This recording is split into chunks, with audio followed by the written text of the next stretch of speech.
Namaste everyone. So we are sitting straight in any comfortable posture. You will need 2 blocks or maybe 4 blocks depending on how flexible or stiff you are. So we are sitting straight with the closed eyes. We'll take few deep inhale and longer exhalation. Okay, take your time to breathe, keeping the spine straight. To achieve any difficult pose, you just have to prepare your body properly, just how we collect the ingredients to prepare a specific recipe. Okay, so in today's video, we'll go through few basic preparatory poses, and if you get these poses properly, then you would be ready for Kakasana.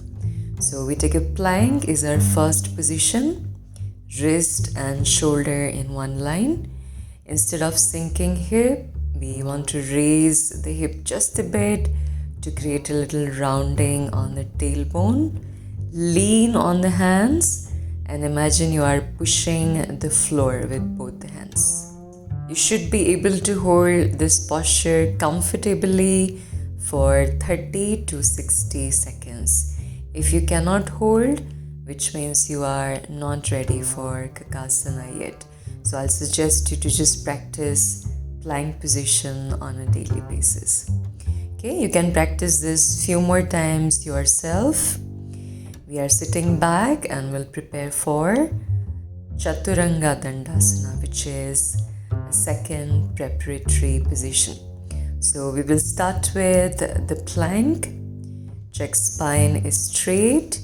You will lean forward with the elbows bent and come back center.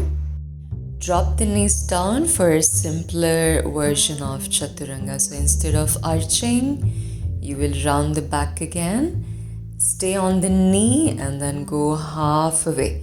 Check shoulder is not below the elbow. Hold till the time you feel comfortable and then sit back. Take a little break and then try one more time. Just make sure you are not arching the back. We don't want to go below the elbow. Shoulder and elbow almost in one straight line. And we sit back. Okay, repeat this few more times. This will help you strengthen your wrist, upper arm and shoulder. Okay, let's squeeze fingers and open few times. We'll prepare for our third preparatory posture. This is Malasana. Toes are turned out just a bit. We are squatting down and pushing the knees outward with the elbow, keeping the spine straight. If your heels are off the floor here, you can slide a blanket or maybe a block under the heels. Work on few deeper inhale and longer exhalation. This is again a very important posture, very simple one, but if you find this pose difficult, then you are not ready for Kakasana. Okay, we will practice a variation of Malasana. So you'll have your feet together, your knees are apart. Lean forward and try bending the elbows. Or you can drop forearms on the floor. Stay where you can stay with a straight spine. Raising chest, pushing knees outward. If that feels okay for you, you will open up arms to the side wall. So what I'm doing here is with my upper arm, I'm pushing my shin backward. My upper arm is on the shin and I'm pushing the shin back with the upper arm. Feet are together. You can have it just a bit more wider if you really need to. So reaching forward with the chest, pulling arms to the side and upper arm pushing onto the shoulder. But you can stay here with the elbows down, hands on the face, relaxing the breath. Okay, let's straighten up. we lie down to strengthen the core before we start with our kakasana. So bring knee on the chest. Inhale, straighten arms and legs. Exhale, knee to chest. Try not to drop the legs down. Legs are straight. When we straighten, shoulder and head is off the floor. You want to practice this 10 times, and you will practice this for total 3 times. So 10 times 3 cycle. Inhale is straighten. Exhale, lifting head, knee to chest. Okay, we do one more time. Inhale, straighten. Exhale, knee to chest. Bring knee to chest, arms around. Catch the breath here. You might want to pause the video and practice this 2 more times. Okay, total 10 times or more. So we will be practicing kakasana but on the back. Okay, so you will have knees apart. I'm pushing my hands up to the ceiling. I'm pushing my knees on the upper arm and upper arm pushing onto the knees, so creating a friction here. Okay, keeping everything active. So knees on the upper arm on the knee, head and shoulder off the floor, and keep pushing the ceiling upward. Okay, so imagine your hands are pushing the ceiling, knees pushing onto your upper arm. Okay, take a little break and we'll try one more time. Okay, so knee, ankle almost in one line. My arms are in between the knees. I'm keeping my palms flexed, which means I'm keeping action to push the ceiling with both the hands. Shoulder, head off the floor. Knees pressing onto upper arm pressing onto the knee. Okay, so keep creating that opposite action. Keep reaching up with your hands, navel active, and we release.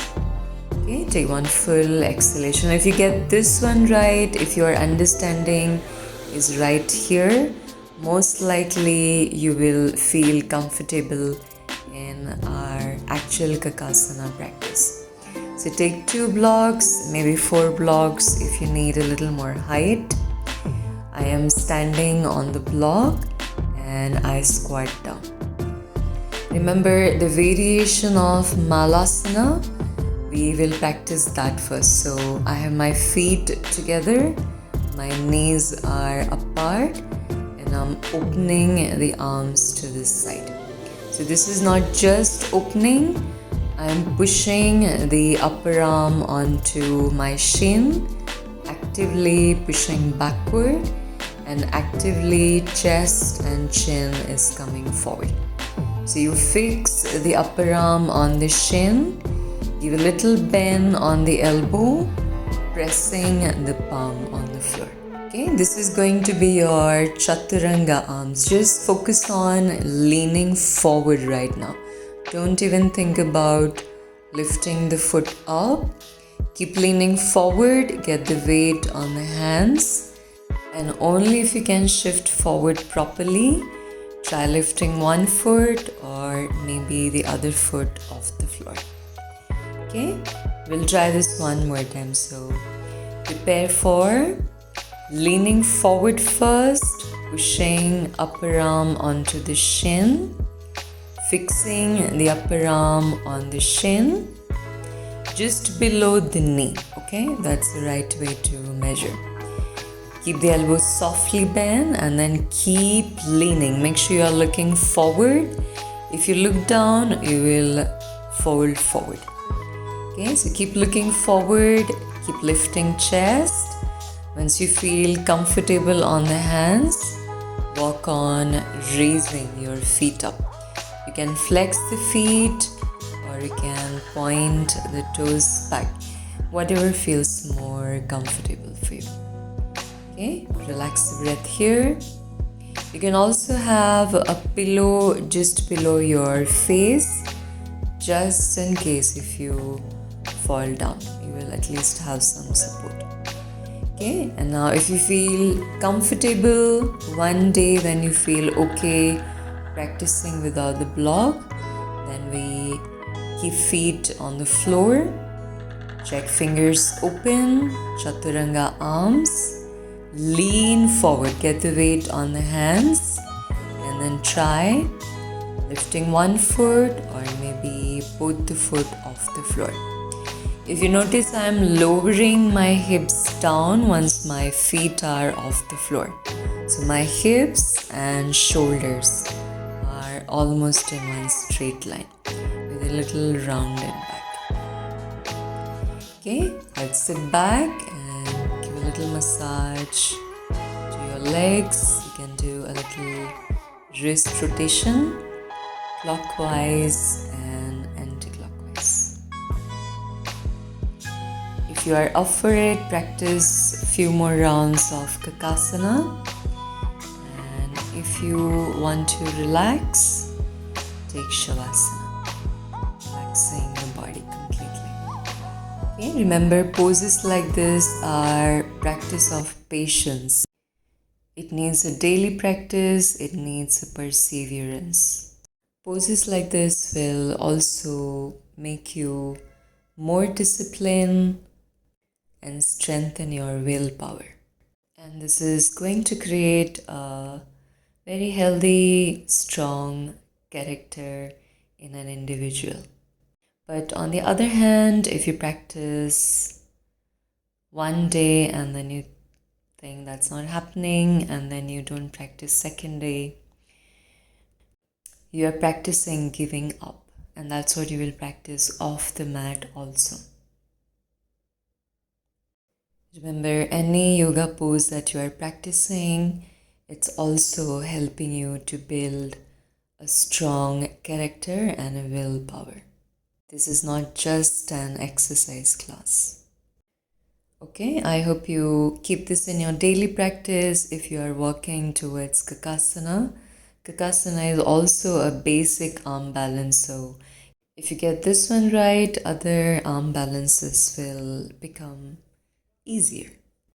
Okay, let me know in the comment section how you felt about this practice. I'll see you in the next one.